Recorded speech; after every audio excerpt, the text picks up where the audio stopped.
1971 India Pak യുദ്ധം എൻ്റെ കുട്ടിക്കാലത്ത് നടന്ന യുദ്ധം.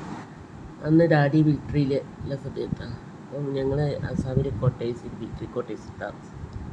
Military quarters full black paint അടിച്ചത്. പിന്നെ രാത്രി 8 മണി കഴിഞ്ഞാൽ ലൈറ്റ് തന്നു, സൈറൻ മുഴങ്ങിയാൽ ബങ്കറിൽ പോയി ഒളിക്കണം എന്നൊക്കെ നിയമമുണ്ട്. ഭയങ്കര ഒരു നിയമമുള്ള സമയം. അങ്ങനെ ഡാഡി പുറത്ത് കിറ്റും റൈഫിളൊക്കെ തൂക്കി നടന്ന് കയ്യിൽ വെച്ച്. അന്ന് അത്ര പുരോഗതിയില്ല, ഒരു സംഭവം മിലിറ്ററിൻ്റെ പുരോഗതി ഉണ്ട്, എന്നാലും അങ്ങനെ വലിയ തോതിലില്ല കാലഘട്ടത്തിൽ.